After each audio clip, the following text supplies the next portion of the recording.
Okay, so yeah, like let's get started, guys, without any further ado. Before that, a quick formal introduction on my end. My name is Mohammed Shoaib, and I'm a cybersecurity trainer certified from EC Council. EC Council is the leading organization for cybersecurity domain certifications. Okay, and the demo that we have today is on the first foundational course called Certified Ethical Hacking. Okay, and the version of this course that is running at the moment is version 11, the latest one. Okay. So again, before we get started, this is a common question that I usually ask students, again, to understand their perspective on this topic. So again, guys, don't worry, even if you don't know the answer or if you're not sure about it, still just try to initiate and let's keep the session a bit interactive and fun rather than just keeping it one-sided. So a quick sample question, like, according to you, in your perspective, what do you think hacking is? Anyone? Again, guys, don't worry. I am not asking for any definitive answers or exact to the point answers. Whatever comes to your mind, okay, whatever you think hacking is, please let me know. Anyone?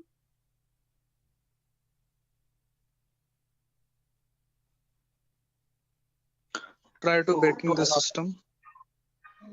trying to breaking the system, is that breaking right? I mean, did I get it right? Break into To the system access is. Yes, try to to access your personal things like computer, mobile. Oh, okay, trying to break into the Uh, system or access personal things. Unauthorized access to the system or data. Unauthorized access to the system or data. That's a great answer. Again, all answers are perfectly right. There's nothing wrong with them. Perfectly correct answers. Anything else, guys? Does anyone else want to add anything to it?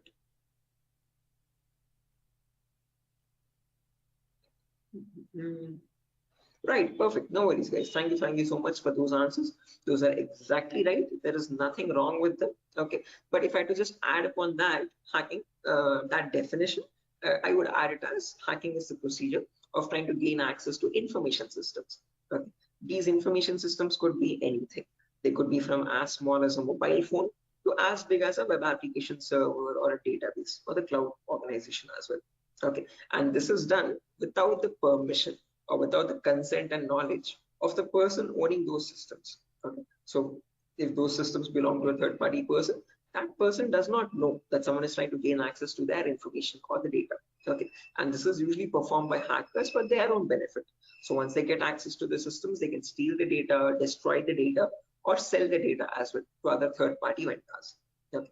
Now, depending on this definition, we easily understand that hacking is a malicious job. It is a criminalistic task.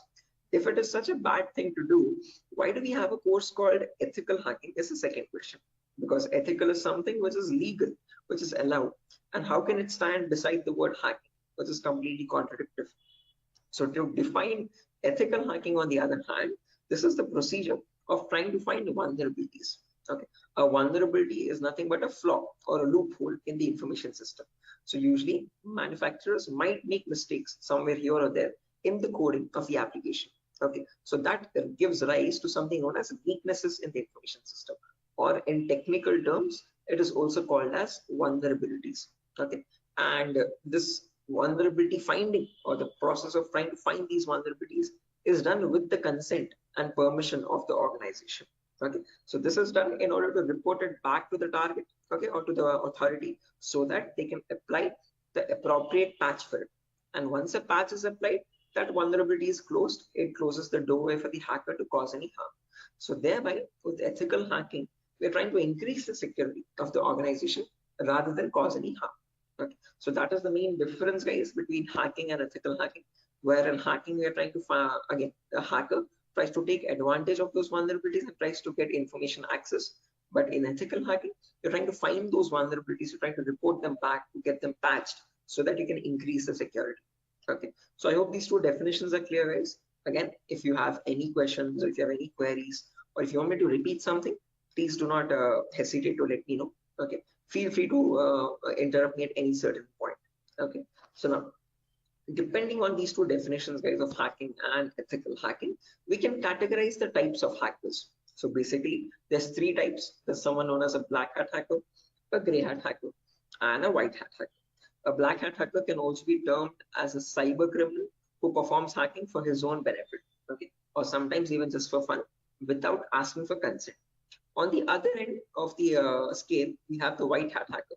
Okay, white hat hackers are also known as ethical hackers or penetration testers. These are the people who abide by the laws and policies of the organization, and they work hand in hand with them to find the vulnerabilities and report it back. They do that so that they can secure the infrastructure rather than causing any harm. Now, in between, there's a third category, also known as gray hat hackers. Now, from the name itself, you can figure out they have some qualities of the black hat hacker as well as the white hat hacker, hence a mixture. Okay, so like a black hat hacker, they don't ask for permission before finding the vulnerabilities, but once they find the vulnerability, they report it back to the organization. Okay, and that is done in return for a bounty. A bounty is nothing which benefits them. It could be a financial reward or a reputational reward, anything which benefits them or their careers. Right. So all these three types of hackers, whether it be a black hat hacker or a gray hat hacker or a white hat hacker, they perform hacking or ethical hacking in a certain number of steps. Okay. And those steps collectively are called as hacking cycle or cyber kill chain. Okay. Now let me list those steps out one by one so that we can have a clear picture of what the whole course is about, and then we'll briefly discuss about all of them. Okay, so you can ask your questions regarding those. Okay, so the first step that you perform in hacking cycle or cyber kill chain is known as information gathering. Now, certain organizations term this step in different names. They can also call it as reconnaissance or footprinting. Second step is known as scanning. It can also be referred to as enumeration. Third step is gaining access. Fourth step is maintaining access. And the last step is known as reporting or clearing traces. Now, the reason I've specifically mentioned "or" in the last step over here is because that is where it makes all the difference between the white hat hackers and black hat hackers. If you're a white hat hacker or an ethical hacker, you would perform the first 4 steps and then you would generate a report with all the vulnerabilities and the solutions for that and submit it to the organization. But if you're a black hat hacker, obviously you're not going to submit the vulnerabilities, but you're going to take advantage of them. You're going to attack the system, get access to the data, steal the data, and then remove all the evidences, which is nothing but clearing the traces or removing the footprints. Okay. So any questions or doubts, guys, up to this part before I proceed further into the technical part? Any queries or any confusion at the moment? Again, guys, I hope the audio and video is fine. Any issues with my audio or video? Okay. What is this enumeration, sir? Again, yeah, we'll be coming to that, guys. We'll discuss each of these steps one by one so you have a better understanding of what all of them are. Okay. At the moment, until now, here there are no questions, right? Because I guess there's some issues with the audio or video. Some people are exiting and rejoining again. Any issues, any technical issues with my audio or video at the moment? Okay, perfect. Sir, your voice is breaking. Oh, my voice is breaking. 1 second, guys.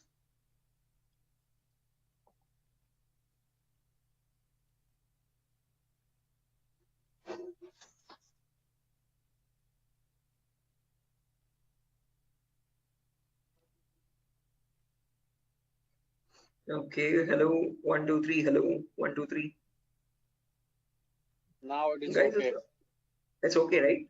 Right, perfect. Clear, sir. Right. Let's proceed now, guys, and understand each of these steps one by one so you have a clear picture of what they are. So the first step is information gathering. Again, as the name itself suggests, this step involves the hacker or the ethical hacker to gather as much data as possible about your penetration testing target. Okay, and all this information is gained passively. What I mean by passively is that you get this information from other third-party sources rather than contacting the organization directly. Okay, so for example, if I have a target like Wipro.com, about Wipro.com, I'll start searching online for all the material for it, okay, all the data regarding Wipro.com servers. Okay, the main question is, what kind of data are we talking about over here? And this is the information that we require. So firstly, we try to figure out all the IP addresses and the range of IPs used by the Wipro's main servers or the secondary servers. Then the who is records to understand who is hosting Wipro.com and since when has it been hosting itself. Then the DNS records to understand what information is stored in their DNS servers, domain name servers. Then employee details such as their contact numbers, their email addresses, their usernames and passwords which are leaked, and their home addresses if possible, and so on. So then the domains and the subdomains of Wipro's website, and the operating system information, like what OSs are being used by the servers that are linked with Wipro.com. Now, trust me, this guys, that all this information is available online to be gathered.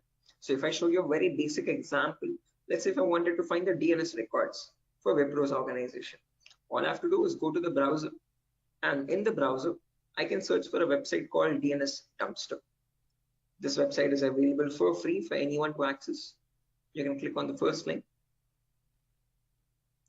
And over here, you can just search for Wipro.com. And you can click on search. And now this is going to fetch and give you all the information about the Wipro's DNS servers. So first things first, it tells you where the Wipro servers are being located on the geolocation map. So it tells us that there are 4 DNS servers for Wipro. As you can see, these are their host names, exact host names, and these are the exact public IPs. These IP addresses are very important for a hacker or an ethical hacker to proceed with the further steps of scanning and enumeration. Okay.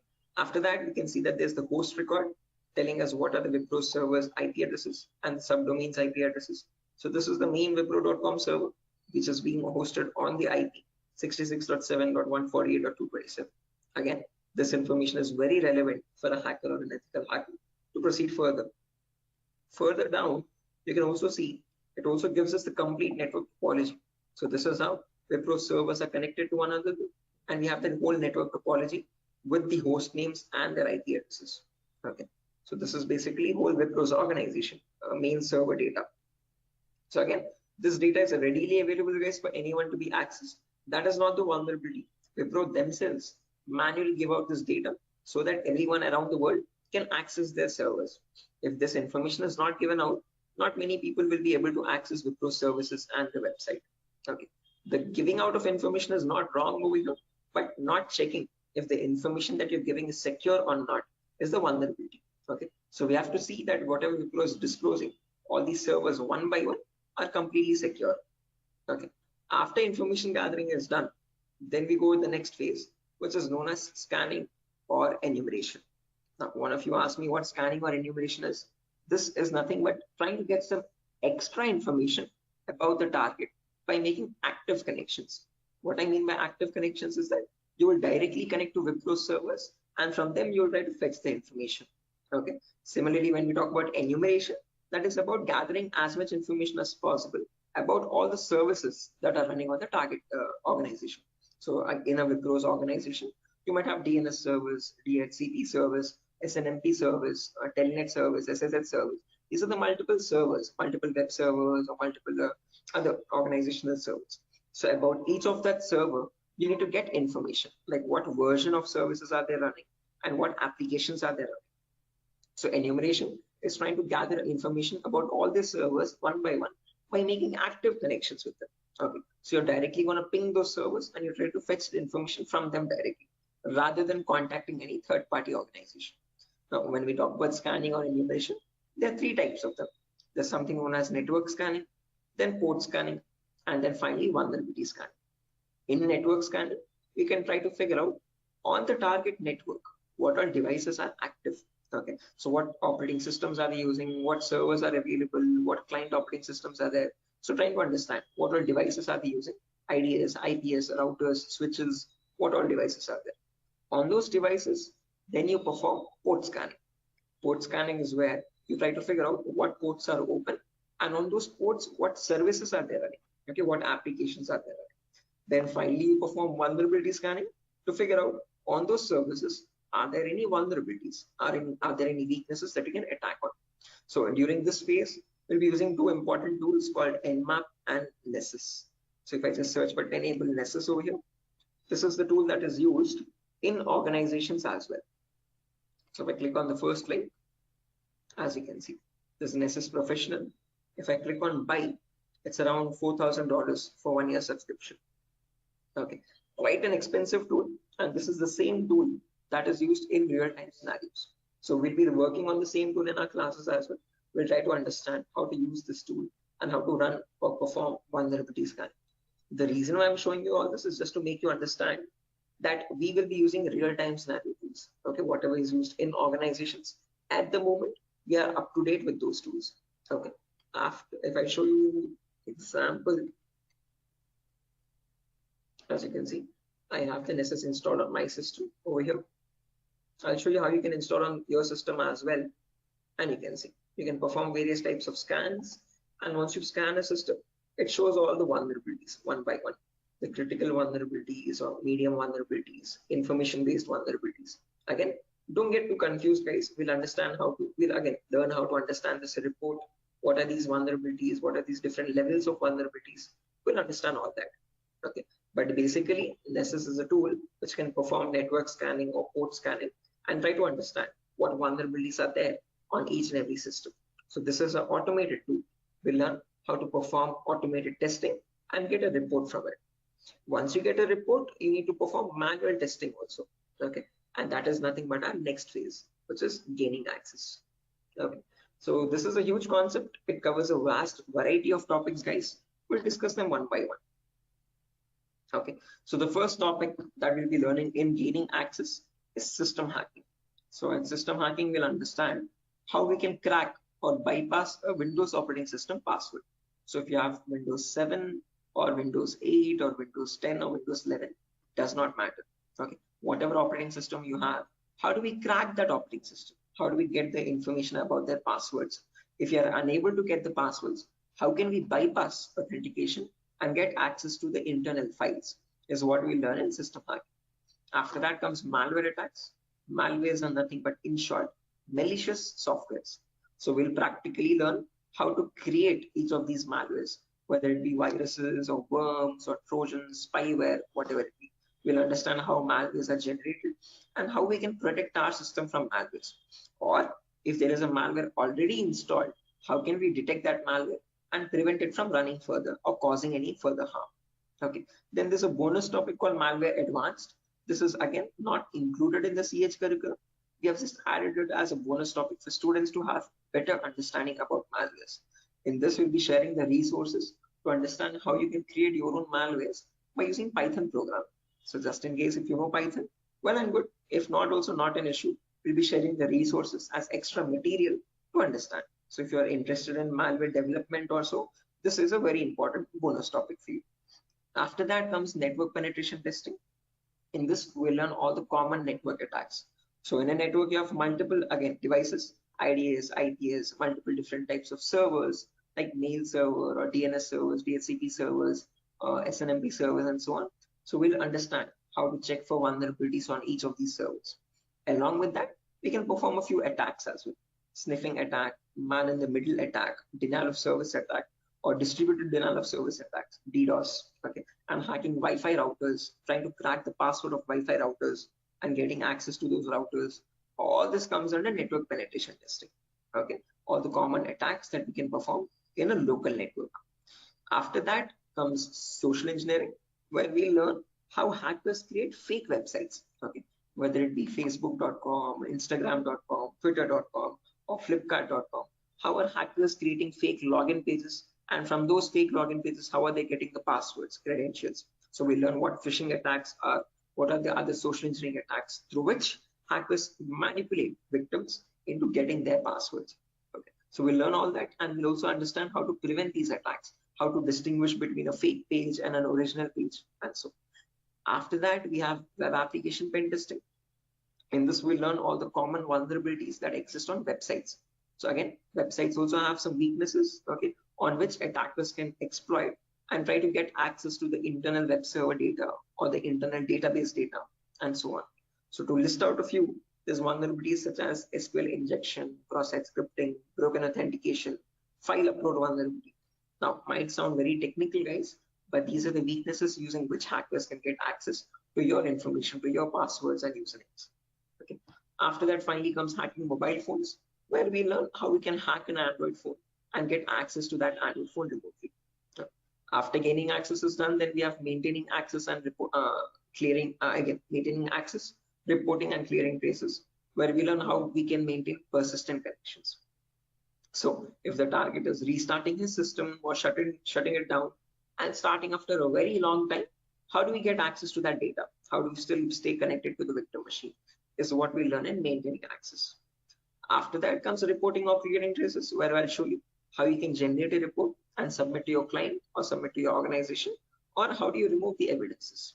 So this course is designed in such a way where we learn both the perspectives of a black hat hacker as well as a white hat hacker. Okay. And it's designed in a completely practical way, no theoretical nonsense. Every day we'll have a class for 1 hour where the first 20 minutes we'll discuss the theoretical part, understanding what that attack is or how to prevent that attack. And then the remaining 40 minutes we'll discuss the practical part of it, okay, with real-time scenario tools. To list out a few tools, we'll be using this tool such as Nessus, we'll be using Nmap, we'll be using Burp Suite, we'll be using the whole main Kali operating system, okay, which I have over here, as you can see. Okay. Before that, let me show the course content as well, guys, very quickly. So yeah, this is over here, the course content for the whole course. Okay. And the course is for a duration of 35 days, where we learn from the very basics itself. So most of the students ask this as a question, like, sir, are there any prerequisites? Do we need to learn something else separately? No, this course is designed in such a way where even a 10th standard student can come and learn the course for, without any trouble. Okay, because all the prerequisites are included in the course itself. So before we dive into the advanced concepts, there's a few prerequisites which we will cover. The first few introductory classes. First things first, we learn about networking basics. We learn what IP addresses are, what are IPv4 addresses, what are IPv6 addresses, what is a DNS server, what is DHCP server, all the important protocols, what is TCP protocol, what is UDP protocol. We'll discuss all that in networking basics. Then we'll jump into virtualization. Okay, virtualization, because as you can see over here, I'm running my Windows 11 operating system. On top of this, I'm running my Kali OS. Kali is a Linux-based operating system. Okay, and we need to install this.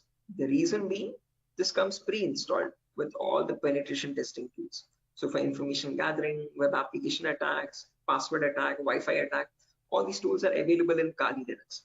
These are not available for you in Windows. So that is why we need to understand how to install this Kali operating system.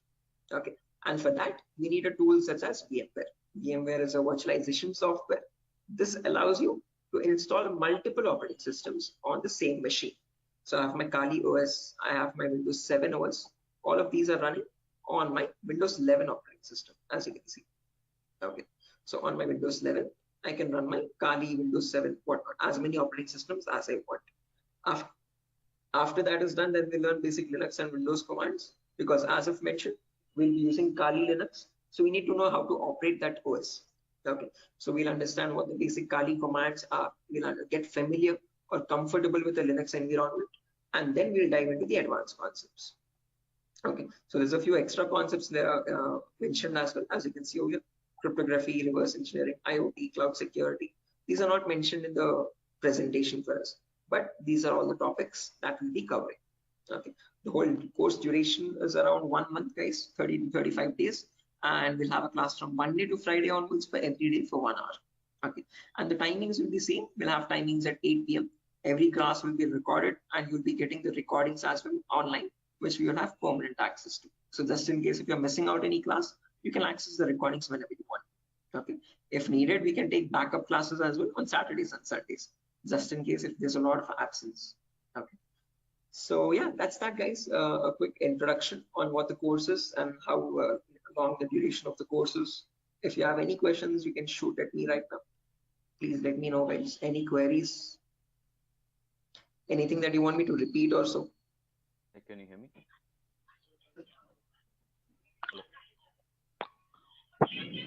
Hello. Yeah, hi. Sir, why we use that websites that you show before this PPT? Sorry, Yogesh, I didn't get your question. Can you please repeat? Sir, we as you said that we use some websites for ethical hacking. So that website that you opened before this PPT, I'm asking about that website. The DNS dumpster website, as you can see. This is for information gathering, trying to gather information about any certain client. So before we perform hacking, it's very necessary that we know all the data about that organization or the data about that target. So in order to get that data, we have to visit these third-party websites. Okay, Sometimes your organization might not give you that data sufficient for us. Okay.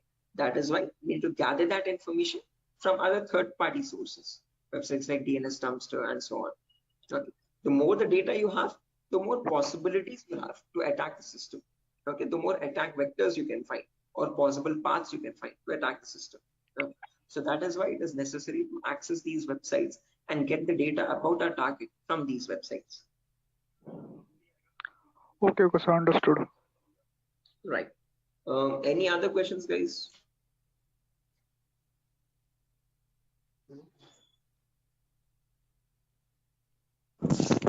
Sir, which type of penetration testing we are going to learn here? Again, CEH is a very comprehensive course, guys. We're not going to be going into any advanced level penetration testing, but we will learn all the kinds of, whether it be web application pen testing or network penetration testing or system hacking or Android pen testing. We'll be covering the basics of all of them. This is a course designed for people who are completely new to cybersecurity, and we can't leave out any endpoint. So we need to understand how to perform network security testing. We need to perform web security testing, Android security testing as well, and Windows or Linux security testing as well. So we'll be learning all of them one by one. Okay, we'll be covering each and every endpoint that is left, as you can see over here in the course content. Okay, but as I've mentioned, we won't be going in depth of all of them. We'll learn how to check for security vulnerabilities, basic vulnerabilities, and how to remediate them, how to remove those vulnerabilities. Okay, if you want to learn about any advanced after CEX is done, then you can go with advanced courses such as web application pen testing for bug bounty. This course is specifically designed only for website security testing. So in this, we'll be going with OWASP Top 10. Okay, this is an organization which gives you the list of necessary vulnerabilities that you have to test for. And this course only focuses on web applications, nothing else. Okay, so after CEX is done, then you can choose a specific domain, and depending on your interest, you can choose your specialization. Okay, whether it be website security or Android security or network security or cloud security and so on. So Okay, sir. Thank you. right. Any other questions, guys? No, sir. Right. Okay. After So, course completion, certification provided. yes, if anyone is interested in writing the CEH certification as well, we provide support for that also. There's complete pass guarantee. So I usually handle the certifications myself.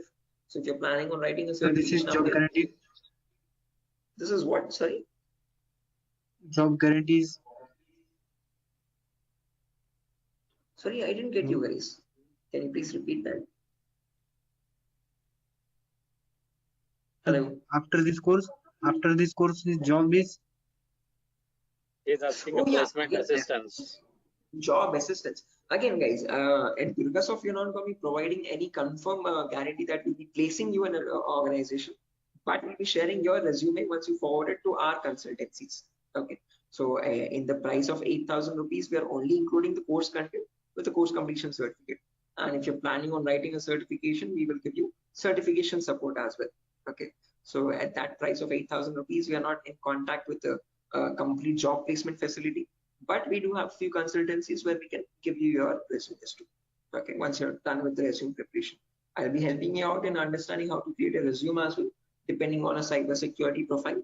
I'll be also sharing the common interview questions, and I have a few references as well to whom I can forward your resumes. Okay, and again, we will be giving you the interview calls, and you can start attending interviews over there. Okay. Again, it depends on your skill set and your practice on how well you do the interview. So we don't guarantee anything, but we will definitely show you where you can start applying. If it's necessary, I can just give you one source now itself. You can, after your course is done, this is the common website that I usually suggest for students, jobs.null.community. This is a website only specifically for cybersecurity job roles. Okay, nothing else. As you can see, null jobs. This is the website. Okay. And these are all the different domains, and you can start searching over there. So if you're a complete fresher, just click on freshers or internships, and these are at the moment these are the available placements. Okay, so for internships, okay, if you're not into internships, if you want a specific job role, you can start applying for VAPT, vulnerability assessment and pen testing. These are the ones at the moment for cybersecurity. After the course is done, you can start applying over here also. So this is one website that I suggest to most of the students once the course is done, to start applying for jobs. Okay. So again, how well you do, it depends on your skill set and your practicing, guys. Okay. And this website is specifically only for cybersecurity jobs, nothing else. Okay. Any other questions, guys? No, sir. Thank you. Right. Again, if you practice properly and if you're done with the course, guys, and if you're thorough with all the concepts, getting a job in these portals is not that tough. Okay. There's a lot of students from our previous batches as well who have searched for jobs in this nuns.job.co.in and they found their internships and their jobs. Okay. So again, as I've mentioned, once you sit for the interview, it's all on you. Okay. So it depends on your preparation of how well or bad you do. So we can't guarantee anything, okay, because that's on your skill set, but we can at least show you where you can start applying for jobs. Okay. So yeah, that's that, guys. Nothing further for our session today. And yeah, if you have any queries, again, over here is my number. Just in case if you have any queries, technical queries, you can let me know. This is the number over here, 768-006-9768. Hello. Hello. Yeah, I can hear you. Prabin, I can hear you. Yeah. So I just wanted to know. Actually, I'm a working professional. I'm working on the front end side, but wanted to move into this domain. So, what suggestions could you, give me on that side? Again, saying I would recommend if you're completely new to this domain, go with Certified Ethical Hacking, CH version 11. This is a foundational course for people completely new. So you'll be learning everything from scratch. After that is done, if possible, if time and financial permits you, you can write the certification as well from EC Council. So there'll be a CH examination for 125 questions. Okay. And if you give 75% of them right, you get certified from EC Council. You get a certificate from the US organization. Okay. So that adds edge to your resume. If you are not, again, certification is quite costly. It's around $500. So if you're not planning on writing the certification, I would recommend doing some extra advanced courses as well after CH is done, and then add that at least to the resume to build some edge again. Okay. Okay. And is there any coding involved here, or is it completely into, the security part? Not at all. In CEH, you don't have any requirement for coding level language. But if you're planning on going for some advanced courses like web application pen testing or mobile security testing, there you might need to have some basic knowledge. Okay. So when we talk about web application, it is necessary that you have basic knowledge on HTML and JavaScript. Okay. But when we talk about CEH, the foundational course, for this we have no requirement for any coding level language knowledge. Okay, and what kind of roles are we can apply after the completion of this course? Like someone is if having 5 years of experience and he has transited into this particular cybersecurity, what kind of roles would be available? Again, as you can see over here, these are the roles that you can start applying for. VAPT assurance lead, VAPT senior security analyst, cybersecurity consultant. These are all the job roles. Penetration tester, security analyst, or monitoring job roles, and so on. Vulnerability assessment. These are the job roles you can start applying for. Okay, cool. Thanks. Right. Any other questions, guys?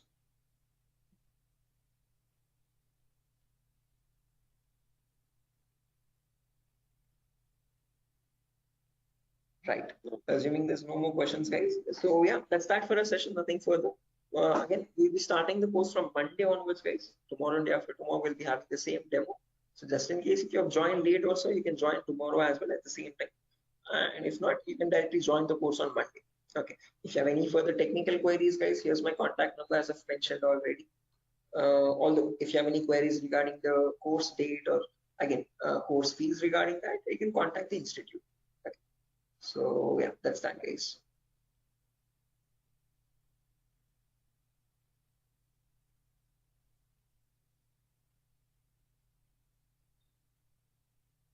Sure.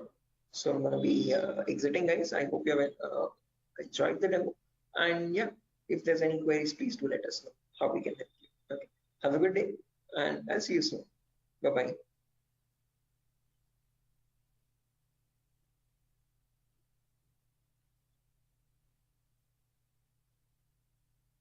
Thank you, guys. Thank you.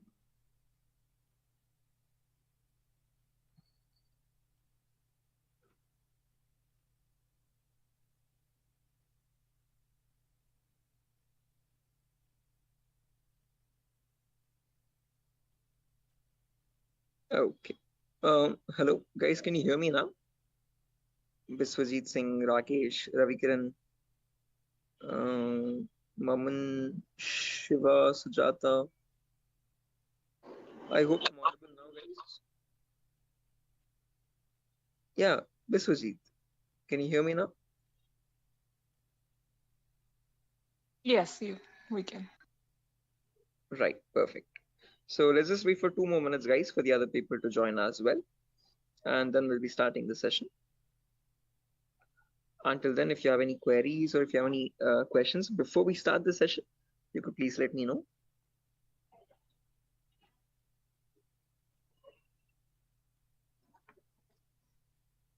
So, Yes, excuse I me, can hear sir. Yeah. So is this the same demo was on Sunday? Yes, the same demo itself, guys. Oh, okay. I have attended on Sunday, so I thought it would be some different or what. Okay. No, it's the same demo, guys. A shorter version of that same demo. Again, we'll be starting the live classes, or the course is going to start from Monday onwards. So just in case we're planning on joining the course, you can join from Monday. The first class will be on networking concepts. Okay, thank you. Tomorrow as well, we'll have one last demo. So Thursday and Friday, today and tomorrow will be the last demo sessions, just in case if students have missed out the previous demos, they can join. That's one last chance for them. And then from Monday, we'll be starting the course itself. Yeah, okay. So just in case, guys, if there's anyone who has already attended this demo session, again, just a heads up, this is going to be the same demo. It's not going to be any different from the previous ones. Okay, this is just backup sessions or backup demos for people who could not join earlier. Okay. Thank you. Sure.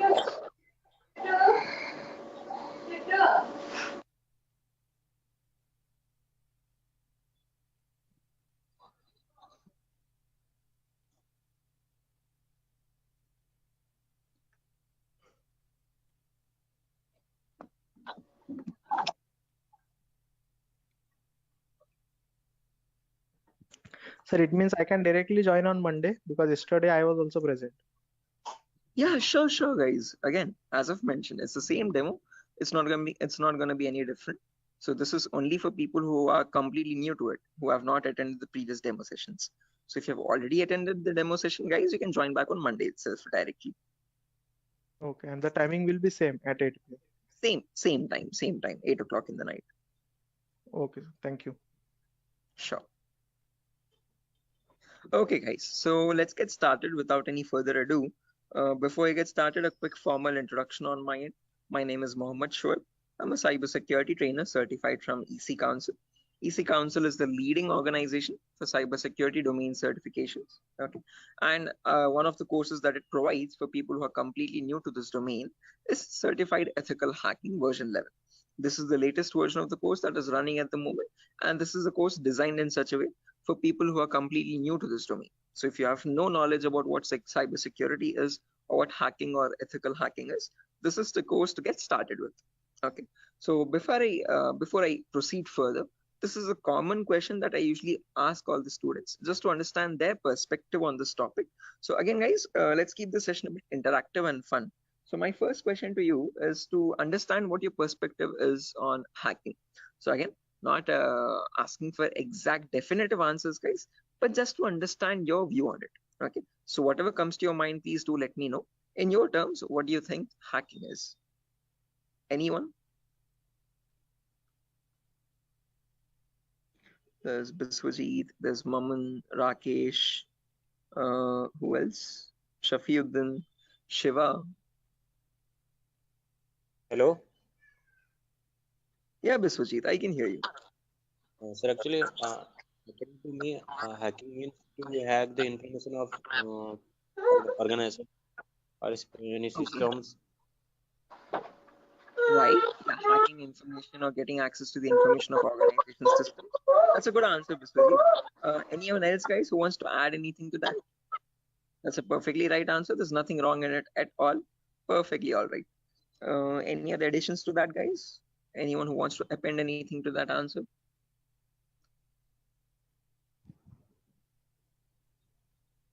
Okay, no worries. Shiva, you were about to say something? Your mic was unmuted for a while. Did you have an answer? Okay, no worries, guys. So let me just add on with Biswajit's answer. So if I had to define hacking on, depending on using on his words itself, hacking is nothing but the procedure of trying to gain access to information systems. Okay, now these information systems could be anything. They could be as small as a mobile phone to as big as a database or a web application server or cloud organization itself. Okay, and this gaining access to these devices is done without the permission and the consent of the person owning those systems. Okay, so the organization who owns those systems has no clue that someone is trying to gain access to their data. Okay, and this is usually performed by hackers for their own benefit. So once they get access to the data, they can steal it, they can destroy it, or sell it on the dark web to other third-party vendors. Now, if hacking seems such a malicious job, why do we have a course called ethical hacking? Is the second question. Because ethical is something which is completely legal. And how could hacking become legal now? That's the main question. So when we talk about ethical hacking, on the other hand, guys, this is the procedure of trying to find vulnerabilities. Okay. A vulnerability, in simple terms, can also be called as a weakness or a loophole in the information system. And using these weaknesses only, hackers try to get access to the target information systems data. Okay, so your job as an ethical hacker would be to find these vulnerabilities before a hacker does, and this is done with the consent and permission of the organization. So once you find these vulnerabilities, you have to report it back to the organization so that they can apply the patch for it. And once a patch is applied, you're thereby increasing the security of infrastructure and preventing hackers from causing any further harm. So with ethical hacking, you're trying to increase the security and make the infrastructure much more secure and stronger compared to what hacking is. Okay, where you're trying to exploit vulnerabilities. Okay, so are these two definitions clear, guys? Like what is hacking and what is ethical hacking, and how are they different from one another? Because most of the students have a misconception that both these terms are one and the same. No, guys, we're not going to be performing hacking. We'll be learning ethical hacking in the course. Okay, we won't be exploiting the vulnerabilities, but we'll see how to search for them, how to find them in an organization's systems, and how to report them back to the organization. Okay, so that we can prevent hacking from happening. Now, depending on these two terms, guys, we can categorize the different types of hackers as well. So we have someone known as a black hat hacker, then we have someone known as a white hat hacker, and in between there's someone known as a gray hat hacker. Okay, so firstly, the first category is black hat hackers. These people are also commonly referred to as cyber criminals. Okay, these are people who perform hacking for their own benefit, and they do this by asking no consent at all. On the other end of the spectrum, we have the white hat hackers, who are also termed as ethical hackers or penetration testers. Now, these people perform ethical hacking, or in simple terms, penetration testing, to find all the vulnerabilities in the organization. And they do this by asking for consent and by following all the laws and policies set by the organization. So they do not cross any line. They do not perform exploitation of any vulnerabilities. They only work to increase the security of the organization. Now, in between white hat hackers and black hat hackers, there's someone else known as a gray hat hacker. Now, as the name itself suggests, these people have both the qualities of black hat as well as a white hat hacker. Like a black hat hacker, they don't ask for permission before finding the vulnerabilities. But once they find the vulnerability, like a white hat hacker, they report it back to the organization. Okay, they don't take advantage of it, they don't exploit it and try to attack the system, but they report it back so that they can help the organization. But it's a give and take relationship. So it's there's kind of a bargain over here. Okay, the catch is that these gray hat hackers ask for a bounty in return. Okay, a bounty is anything which benefits them. So they could ask for some prize reward, or they could ask for some reputational reward, anything which benefits their career and profile. Okay, and that is why, in simple terms, they are also known as bug bounty hunters. They find bugs in return for a bounty. Okay, so they are hunting for bugs. Okay, now all these three types of hackers, whether we take black hat hackers, gray hat hackers, or white hat hackers, they perform hacking or ethical hacking in a certain number of steps. Okay, and they follow a procedure, a systematic procedure. That systematic procedure is known in simple terms as hacking cycle or cyber kill chain. Okay, various organizations categorize these steps into various numbers, but if I had to summarize it up, there are 5 important steps in hacking cycle or cyber kill chain. Whether you take a black hat hacker or a white hat hacker or any kind of a hacker, he needs to follow the same procedures as well. Okay. Now let me list them out first, and then we'll discuss in detail about each of them, so you have a clear picture of what the whole course is about. Okay. So the first step is known as information gathering. It can sometimes also be referred to as reconnaissance or footprinting. So they are one and the same term, guys. Don't get confused. Various organizations use various terminologies. But whether you hear information gathering or reconnaissance or footprinting, all the three terms are one and the same.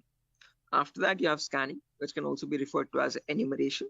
Then you have gaining access. Then you have maintaining access. And finally, there's a reporting or clearing traces. Now, the reason why I've mentioned or over here in the last step in capitals is because to make it a note to understand that this is the only step where you have a difference between black hat hackers and white hat hackers. Now, whether you're any kind of a hacker, whether it be black, white, or gray, the first four procedures are to be followed mandatorily. So you have to follow those first four procedures in the same order. After that, in the end, what changes is the last thing that you do.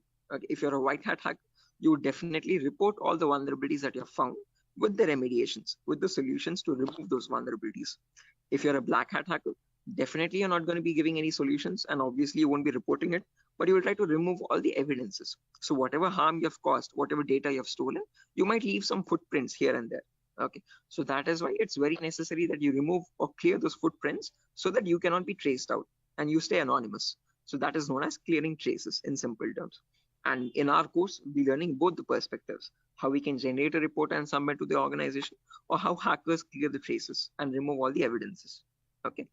Now, let's briefly discuss about each of these one by one, guys, so you have a better idea on the whole course. But before that, any questions, guys, for anyone? Again, please feel free to interrupt me at any certain point. Do not hesitate to ask a question. Please let me know. Yeah, Biswajit, I can hear you. Sir, is this class is getting recorded? Yeah, this will be recorded, definitely. Every single class that we take will be recorded and it will be uploaded to the Google Drive. So even once we start our course as well, the whole duration of the course, every single day we'll take a 1-hour class, and each class will be recorded and uploaded to the Google Drive. So that just in case if you're missing out, if you're absent for a session, you can access the recordings whenever you want to. Okay. Okay, sir. Actually, from the starting, you told about hacking and ethical hacking. So, could you please briefly tell me? Hacking means like you're hacking the particular some credential information, like something personal information you are hacking. But ethical hacking was that I did not get it properly. Good question. Again, Biswajit, when we talk about hacking, this is something that cyber criminals perform. Okay, hacking is where you're trying to get access to information devices. Okay, and using those information, what you do with that information defines what kind of hacking you do. Okay, so in ethical hacking, we are trying to understand how hackers are hacking that information. So what are the procedures are they following, and how are they actually finding that vulnerability, and how are they checking for those vulnerabilities on the systems? Okay, so we as ethical hackers try to find those same vulnerabilities that hackers use, and we try to rectify those vulnerabilities. We try to apply the patches for them. Okay, so just like how hackers do it, we are going to do it in an ethical manner. Yeah. Okay, that means, sir, if a hacker is trying to hack some particular information, and the ethical hackers are there to prevent that through their coding or whatever the algorithms, I think. Exactly. Again, in simpler terms, it's not about algorithms and stuff, but it's about the source code actually. Okay, so whatever it is known as a vulnerability. A vulnerability is a weakness or a misconfiguration of the system. So ethical hackers do the job of finding those vulnerabilities before a hacker can cause any harm. Okay, and once the vulnerability is found, they disclose it to the organization, and organization will remove that vulnerability so that your systems are secure. Okay. Sir, then although you told about the black hat hackers, red hat, and gray. So what are the what are the job responsible of the three hackers? Again, yeah, I'll be coming to that as well, Biswajit. So when we talk about ethical hackers, we have a certain few job roles that we can apply for. I'll be discussing that at the end of the class. Okay. Until this part, any questions or doubts? Okay, hacking cycle. And you information gathering, scanning, information. You will tell detail about this chapter, I think. Right now, yeah, that's the main thing to do right now. I'll be doing that now. Okay. Sir, you continue. Sure. Right. Anyone else, guys, who has any other confusion or any issues with the clarity? Mamun, Shafiuddin, Shiva. Right. Okay. Now let's briefly discuss about each of these terms, guys, one by one, so that you have a better picture of what we are going to be discussing in the course as well. Okay. So the first step is information gathering. Okay. As the name itself says, information gathering is nothing but trying to gather as much data as possible about the target organization. So if we take a client, for example, Wipro.com, for the time being, we need to gather information about Wipro servers. Okay. Now the main question is, what kind of information are we talking about over here? And this is the information as follows. Okay, so we try to gather information such as the IP addresses or the range of IPs used by the Wipro servers, then the whois records to understand who is hosting Wipro's website, and since when it has been hosted, when was it last updated, when will it expire, then the DNS records to understand what data is stored in the DNS servers, then employee details such as the contact numbers, email addresses, usernames and publicly leaked passwords, and domain names of the Wipro.com, subdomains of Wipro.com, and operating systems. So what OSs are they using in their organization? So if I give you a very basic example, I can just go to my browser, and in the browser, I can search for a website called DNS Dumpster. This is a common website that I usually show in the demo sessions. So if I search for DNS Dumpster, I get the first link. Now this is an example of information gathering. So you're trying to gather information about Wipro.com from other third-party sources. So right now in this step, we are gaining information passively. What I mean by passively is that we are not contacting Wipro.com directly, but we're trying to gather information about Wipro.com from other third-party sources, such as DNS Dumpster. Now when I click on search, I can notice this gives me all the information about Wipro's DNS servers. Okay, so at the moment Wipro has 4 DNS servers with these host names and these exact public IPs. So these IP addresses are very important for a hacker or for an ethical hacker to proceed further in the further steps of hacking. Okay. After this information is given out, we can see the mail servers, we can see the DNS servers, we can see all the host records, which are nothing but the main servers of Wipro.com, the main domain name and the other subdomains, and their exact public IPs. Scroll down much further, and you can see the whole complete network topology. So this is how Wipro's servers are connected to one another. Okay, so these are all the servers of Wipro.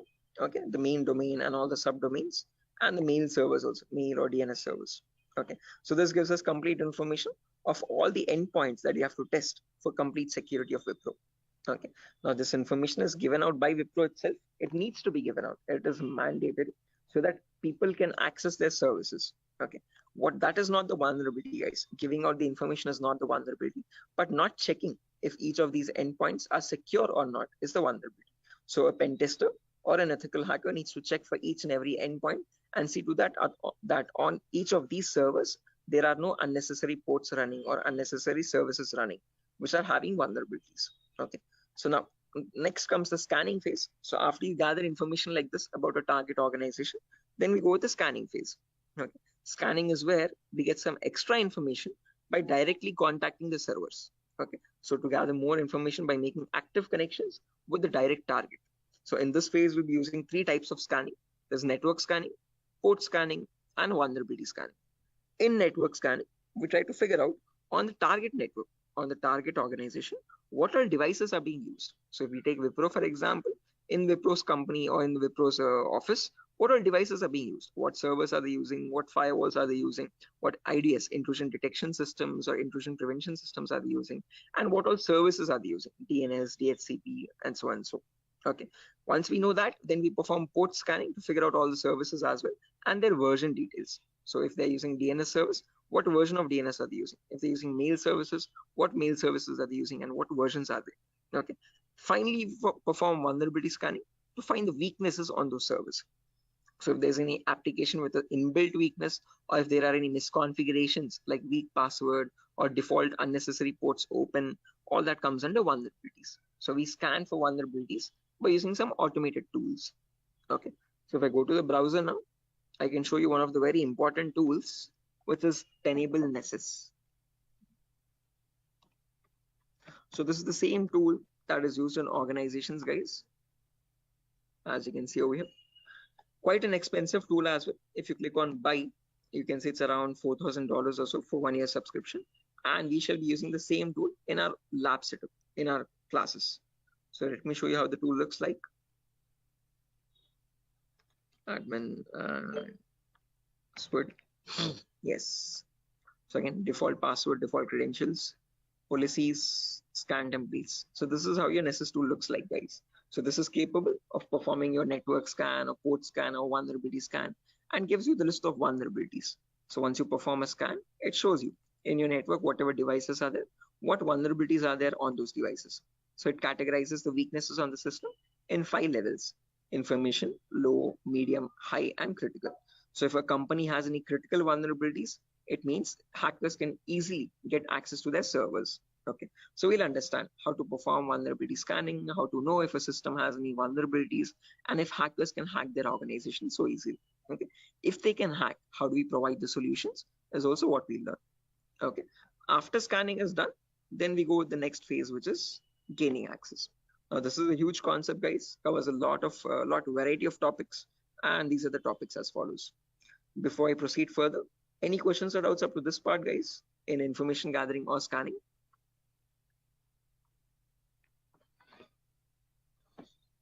Biswajit, Mamun, Shafiuddin, Shiva. Please do not hesitate, guys. If you want me to repeat something, I will definitely do. Sir, Yeah. Sir, please repeat that first part. Which one? Like before gaining access, you told us some gathering information. Like I understood that what if their system in vulnerability in the system, so hackers are easily hack that system. So I understood somehow. Oh yeah, in information gathering again, Biswajit, as I've mentioned, we try to gather information from other third-party websites. So there's websites like DNS Dumpster, Hunter.io. So from other third-party sites, we gather information about the target. After that, then we perform scanning. So we directly get access to target servers or whatever target it is, whether it is Wipro.com or so and so. Okay, and in their target organization, we perform the scanning to figure out in their network what devices have what vulnerabilities. So in my local network, I have scanned for 3 devices, and in each of these devices, I can see the weaknesses on each system. Okay, tells you what the weakness is. Okay, if there's an unsupported OS, what is the solution to remove that vulnerability, and what can be performed with that vulnerability. So this scanning tool gives you that up-to-date information. Okay, so this is all this all comes under automated vulnerability scanning. Okay, so this is something that you always perform in an organization to test for vulnerabilities on different systems. Okay, it is software. Yeah, it is a software. This is the Nessus tool. The Nessus tool is nothing but a software that we have. Okay, sir. Okay. Right. So this is the same tool that is used, the same software that is used in organizations as well. Okay, and we'll be running in real-time scenario. Whatever tools that are being used, we work on them in real time. Okay. So yeah, now proceeding further, after all this is done, then we go with the gaining access phase. This is where we try to perform various kinds of attacks to get access to the systems. Okay, once we perform the scanning, once we know that these are the vulnerabilities on which you can attack on, next part is nothing but to attack directly, which is nothing but penetration testing. So in this, as I've mentioned, there's a huge set of topics. Okay, so let me discuss them one by one. So first topic that I will be discussing is system hacking. So in system hacking, we learn how we can hack or crack or bypass a Windows operating system password. So whether it be Windows 7 or Windows 8 or Windows 10 or Windows 11, doesn't matter. How do we crack or how do we bypass the password is what we learn in system hacking. So if your system is password protected, how can you crack and understand what the password is in clear text? Or if you're unable to crack it, if it is too tough to crack, how can you bypass that password and still get access to the internal files is what we learn in system hacking. After that comes malware attacks. Malware is in simple terms are nothing but malicious softwares, and we'll practically know how to create each of these malwares. So people think that viruses are on the only malicious softwares available on internet, but that's a misconception. We have multiple malicious softwares. We have viruses, we have worms, trojans, backdoors, spyware, rootkit, whatnot. There's tons and tons of malwares, and there's thousands and thousands of malwares added every single day. So we'll practically learn how to create each of these malwares and how to prevent our system from getting attacked by these malwares or how to detect for malwares on our system. Then comes network penetration testing. Okay. In network pen testing, we learn all the common network vulnerabilities. Okay, so in an organization, in a local network, there are multiple services. There's DNS service, Telnet service, SMTP service, DHCP service. These are all the services or protocols used in a common organization. So we learn how to test for weaknesses on each of these servers. And after that, we'll also learn how to perform network attacks like sniffing attack, man in the middle attack, DOS attacks, or hacking Wi-Fi routers and cracking Wi-Fi router passwords. All this comes under network pen testing. Then comes social engineering, where we learn how to crack passwords from websites. Okay, so how do hackers make fake login pages, Facebook page, Instagram page, or a Flipkart login page, bank login pages? How do hackers get your passwords from these pages? Okay, how can they create fake login pages and send them to the victims and perform phishing attacks? All this comes under social engineering. Then finally comes web application pen testing, where we learn all the common website weaknesses. Okay. Is this useful for SOC analyst role? Yeah, Shafiuddin. We'll be discussing a very basic tool called Splunk as well. That is very important for your SOC analysis role. Okay. SOC is nothing but Security Operations Center, guys, just in case if anyone is confused. Okay. In SOC job roles, we usually see how to monitor and detect threats. Okay. Threats are nothing but attacks. Okay. So for that, we'll be discussing a very basic tool, a very important tool actually, but the very common tool used in SOC, which is Splunk. So this course was helpful for that as well. Shafiuddin. Okay, now after that, coming back to our topic, guys, as I've mentioned, we'll be discussing web application vulnerabilities, where we learn all the common website weaknesses.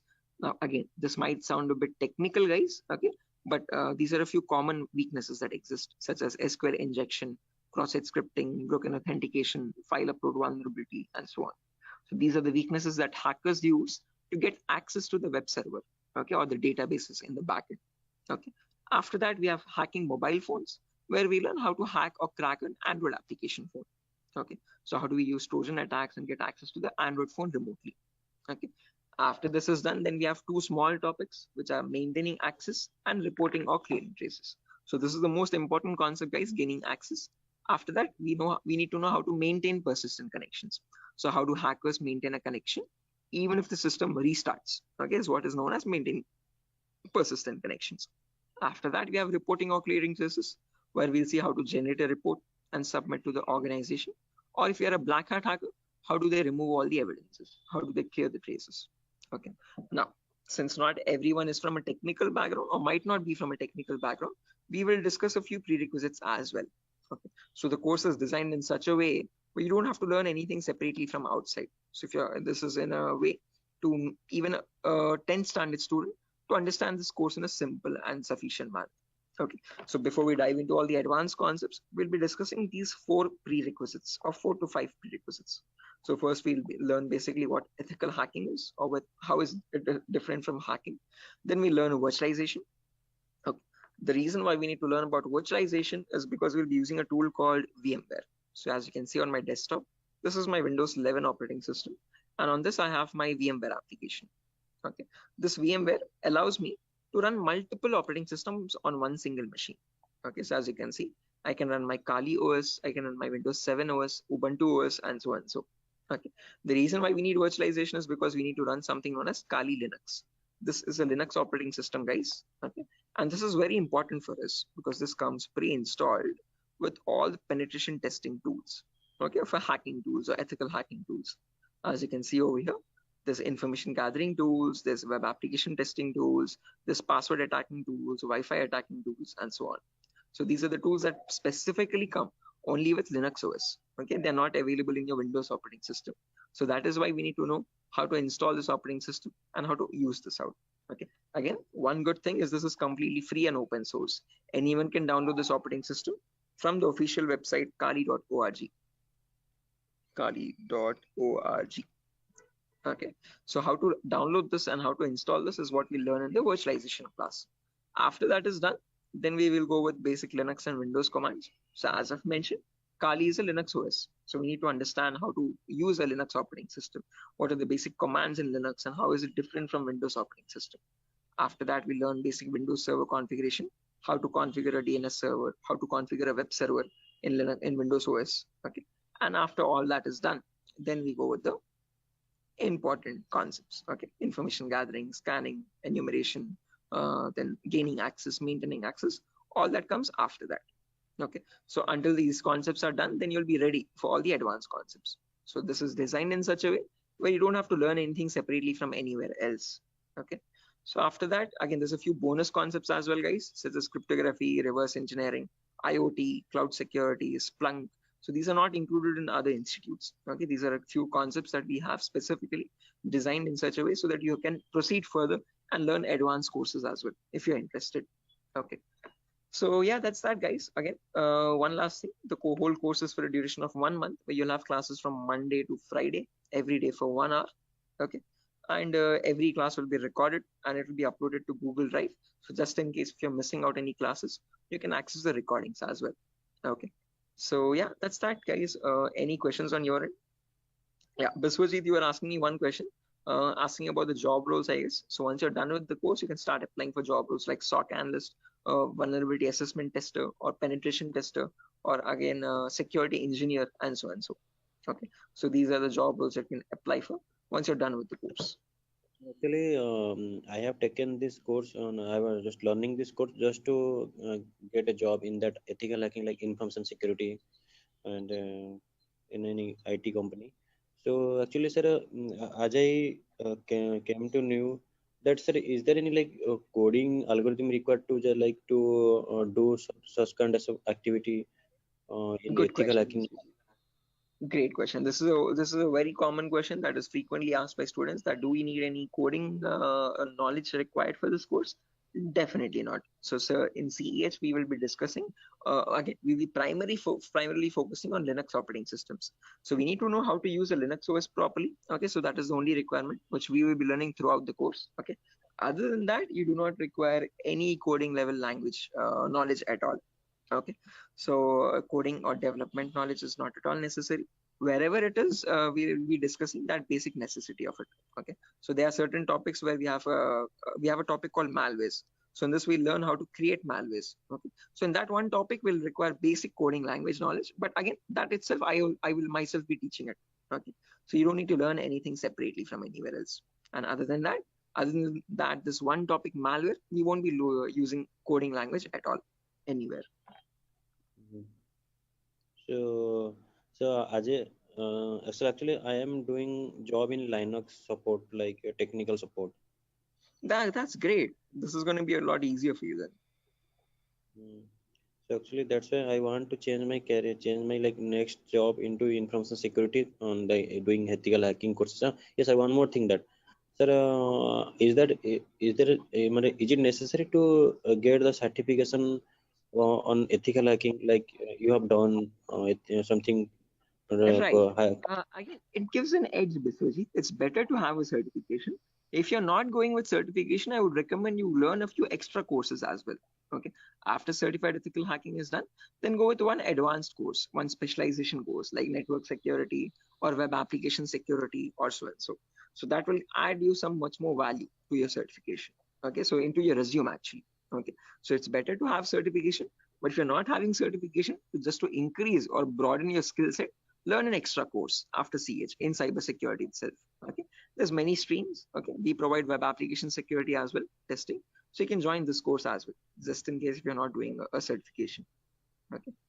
Okay. So after that, web application security is another course. Yes. Okay. So in this syllabus, sir, what we will learn totally, overally, what we learn, how much we can work in a company. Again, as I've mentioned, CH is the foundational course. So you'll be learning about all the endpoints. So you won't be focusing on one of them, but all the comprehensively all endpoints. So we'll learn network security also. We'll learn wireless security also. We'll learn Windows and Linux hacking also. We'll learn Android security also. And we'll learn web application security also. But in CH, one thing is you are going to be like a jack of all trades, master of none. So you're not going in deep. You're not specializing in any one of the fields. You're learning about all the fields. After that, you can choose one specialization and you can focus on that. You can either go towards web security or cloud security or network security. Depends on your interest. Okay. Understood, sir. Then Right. that will the final and long-term career. Long term, yes. Okay. To get started first, usually in cybersecurity, you usually get monitoring job roles for a few months. Okay. After that, Okay. then you can go into deeper course. Mamun, are you going to teach all security courses? Yeah, I'm the same tutor, Mamun. So after CH is done, if you're planning on going with cloud security or web application security, we provide those as well. At the moment, mobile and network is not included, but just in case, since there's a huge boom, there's a huge requirement for web application. So that also I provide. Okay. Okay, sir. You can go with 1 year experience, Shafiuddin, not more than that with CEH. But if you like add a few more courses after that, like after CH, if you do web application and also, you can add a couple years experience, like 2 or 3 years of experience as well. Okay, because you need to know more tools with such years, which that huge years of experience. They will ask you what tools you have worked on. Okay, so it's better you have a few knowledge on those tools. So with more the courses, you get more experience with different tools. Okay, sir. So will you please help with practically all the things? Again, the whole course. Oh, is it back-to-back training? Yeah, Mamun. Again, after the CH is done, I usually take separate classes for web application students as well who are interested to join that. Okay, so that will be a back-to-back session directly. Again, yeah, coming back to you, Biswajit, you were asking me something. What was the question again? I forgot. No, actually, I was asking, sir, what, sir? Forget. Anyway. I forgot as well, but let me try to recollect. Does anyone else remember, right, guys, what Biswajit was asking? Practical, yeah, good question. So again, the whole course is designed in such a way where it is 20-40 ratio, guys. So out of all the 60 minutes that we have every single day, the first 15 to 20 minutes will discuss the theoretical part.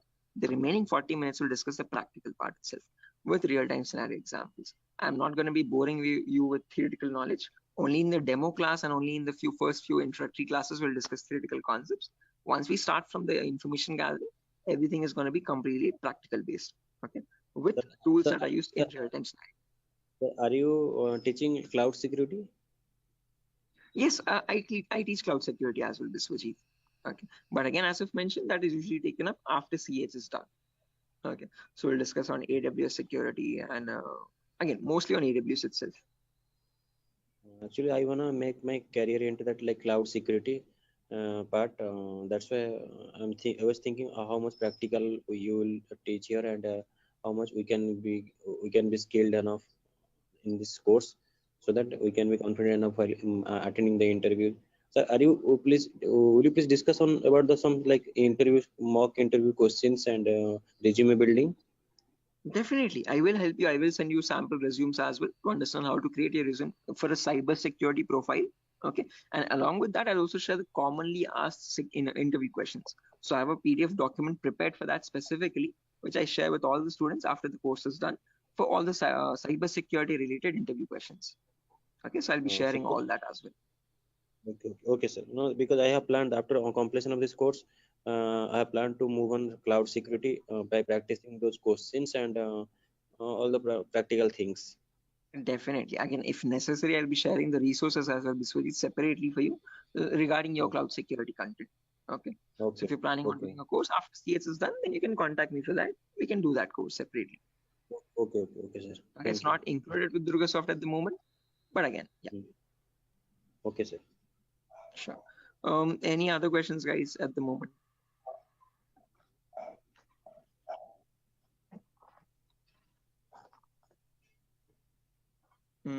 Okay, assuming there's no questions, guys, I'll be ending the session over here.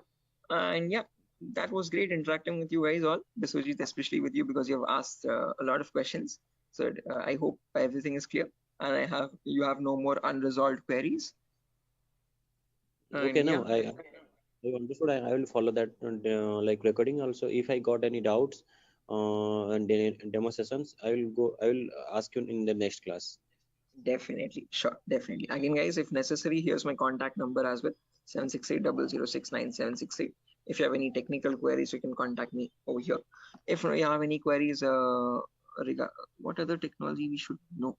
Again, Mamun, as I've mentioned, it's better to have Linux knowledge, Linux commands knowledge, and how to use a Linux operating system, and basic networking knowledge. What are IP addresses, what are IPv4, what are IPv6 addresses.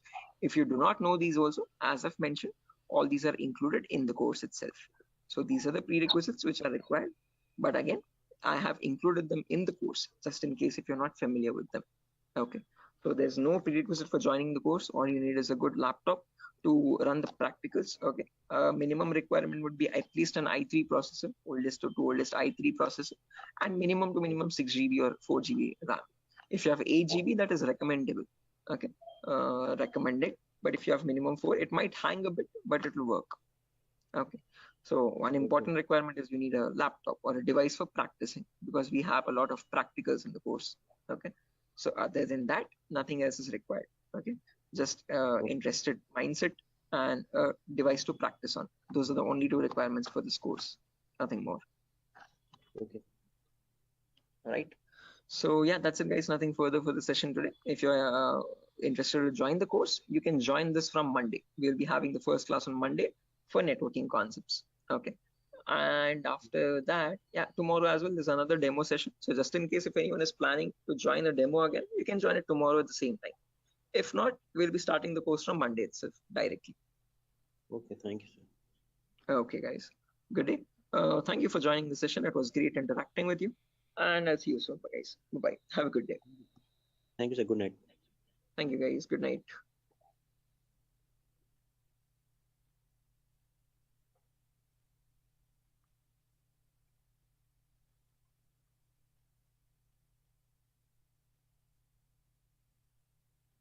Guys, can you see the screen now? Yeah, I can see you now. Yes, sir.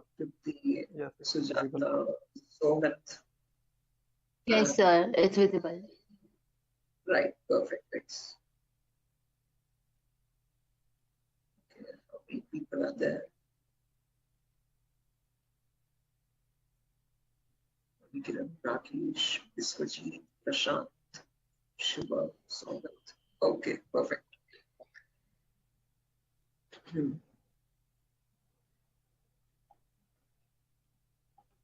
Okay, guys, let's get started with the session without any further. I am already a bit delayed in starting the session, so sorry for that, guys. I was stuck in a work. There was an issue with a security vulnerability actually with one of the organizations, so I was stuck with that. But anyways, let's get started with our class today. With our first session today will be on basic networking concepts. Before I get started, any issue with my audio or video? Anyone? Is everything fine? Can I proceed Yes, with the sir. class? No, actually, we are getting some like noise. kind Oh, of there's some issue. background. Yeah, Yes, the we not can call it not as a kind of. not clear. Sir. 1 second. Thank you. 1 second. I'll just change my microphone. Just give me a second for that. Yes, yes.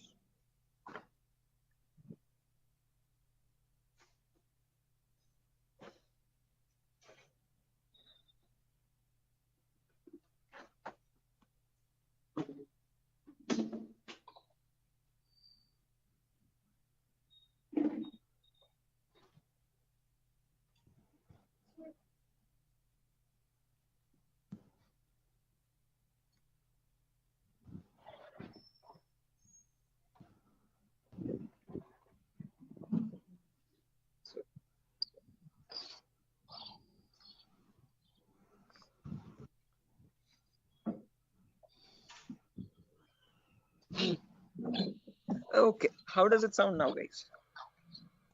It is audible now. Yes, now it is clear. Sort of background disturbance, no kind of issues. Yes, yes. Perfect, perfect, perfect. Okay, guys. So let's get started without any further ado. So as I've mentioned, in today's class, we'll be going with basic networking concepts. We'll discuss what IPv4 addresses are. Okay. So before diving into IPv4 addresses, let's try to understand what a network is and what a host is. Now, these are very two simple words that you keep coming across every single day. Okay. A host is nothing but an information device. Okay. Any information device which is capable of communicating with other devices is known as a host. Okay. It could be a mobile phone, it could be a router, it could be a laptop, a personal computer, or any other device, an information device, okay, which is capable of communicating with other devices. Now, when you have such devices connected to each other, okay, which can communicate with one another, that forms a network. Okay, so a network is a collection of hosts which can communicate with each other and transmit data. Now, just like how we humans communicate with one another, we have our respective names. Okay, I can address you by your name. You can call me by mine, okay, and we can communicate with one another. We have our unique identities, okay. Similarly, these information devices as well have their unique identities, okay. So when they communicate from one device, when it wants to send packet to another device, it has a unique address for each device, okay, and on that address they communicate with one another, and that address is known as the IP address, guys. IP stands for Internet Protocol. This was built by the US military late in the 1950s or 1960s, okay, and there was IP version 1, IP version 2, IP version 3. All these were unsuccessful attempts. They were you could say experimental. What successfully worked out was the IP version 4, and we are still using that in today's world also. IP version 4 in simple terms is Internet Protocol version 4, okay, and that is what we'll be discussing about in today's class, okay. Anyone here who already knows about IPv4 addresses and who's familiar with these networking concepts? No, sir. Anyone? I'm not familiar, but I know the some, like whenever I was doing networking programming in college days. So since the networking, I know how to join the socket networking programming. I know some networking IP address, and also I've studied through MCA curriculum. So Right. Okay, perfect. No worries, guys. Just in case, even if you don't have any idea, we'll be going from the very basics, okay, from the binary itself, okay, to understand what these IP addresses are. Just as a information question, I just wanted to know if anyone was familiar. If not, also don't worry at all. Okay. So I hope you know why we need IP addresses, guys. IP addresses are nothing but acting as an identity for each device. Just like how we have our names, you can address me by mine, I can call you by yours. Similarly, devices communicate with one another depending on IP address. Okay. Now, how does this IP address look like? Okay. Our names have alphabets in them: SHOAIB, SIVA, Shiva, and so on. So, but IP addresses are completely numeric based. Okay. Specifically IPv4. Okay. IPv4 are completely numerical or decimal addresses. Okay. It's a 32-bit address, first property. Now, what is a bit? A bit is nothing but the smallest data format. Okay. It comprises of either 0 or 1. Okay, and your IPv4 address is a 32-bit address. What I mean by 32 is that it contains 32 zeros and ones like these consecutively. Okay, and these 32 zeros and ones are divided into 4 equal parts. Each part is known as a octet. Okay, octa in the sense 8 bits. Okay, so you have 4 parts, it's 8 bits each. Okay, and each of this is known as a octet. In simple terms, it can also be called as a byte. Okay, and each octet or each byte is separated by a dot symbol. This is how computers know IP addresses to be like. Okay, this language is known as the binary language of zeros and ones, and your computers or information devices all communicate on binary language only. But for us humans, it's quite tough to understand binary. Okay, so we can calculate it now. If you're quite familiar, if you have some experience, you can calculate binary in your mind itself. But looking at it and understanding it's quite tough. Okay, so in today's class, we'll understand how we can convert any binary number to a human readable format, to a decimal number. Okay, decimal numbers are from 0 to 9. Okay, these are human readable, what we use regularly from day-to-day life. Okay, what computers communicate on is binary data. Okay, so today we'll understand how to convert binary data to decimal data and how we can range the IP addresses. Okay, before that, a quick introduction on data formats. As I've mentioned, 1 bit is nothing but a value of 0 or 1. When you combine 8 such bits, that becomes a byte. Okay, in simple terms, it can also be called as an octet. When you combine 1024 bytes, that becomes a kilobyte. Your textpad files, your contact applications and all these are in kilobytes of data. Okay, when you combine 1024 kilobytes, that becomes a megabyte. Okay, your PDF documents or your music files are in megabytes of data. 1024 megabytes becomes a gigabyte. Okay, your movie files or larger softwares are in gigabytes. 1024 gigabytes becomes a terabyte. Your hard disk is in terabyte storage data, and 1024 terabytes becomes a petabyte. We have never used petabytes until now. This petabyte data is usually used by cloud organizations. Okay, OneDrive, Google Cloud, blah blah blah. Okay, now let's understand how to convert this bit data or binary data into decimal data. Okay, so what I've done is I've taken down this first octet over here, 10101010, and I've written it down over here, as you can see, in an expanded format. Now to convert this, there are 2 simple methods. Method number 1 is there's two simple steps to it, not methods, sorry. Okay, there's one method only. Okay, and with two simple steps. Okay, step number one is you write down the values from 2 to the power 0 all the way up to 2 to the power 7 from right to left. Okay, why specifically 2 to the power? Because this is binary data. You have only two possibilities, either a 1 or a 0. So first 2 power 0, then 2 power 1, then 2 power 2, then 2 power 3, then 2 power 4, then 2 power 5, 2 power 6, and 2 power 7. Let's write down the values for that. 2 power 0 is nothing but 1. Anything to the power 0 is always equal to 1. Okay, that is a mathematical rule. 2 power 1 is equal to 2. 2 power 2 is nothing but 2 into 2, which is 4. 2 power 3 is 2 into 2 into 2, that is 8. 2 power 4 is 16. 2 power 5 is 32. 2 power 6 is 64. And 2 power 7 is 128. Okay, now to convert this number, all you have to do is, just a second guys, let me open up Zoom so that I can draw on the screen. Give me a second.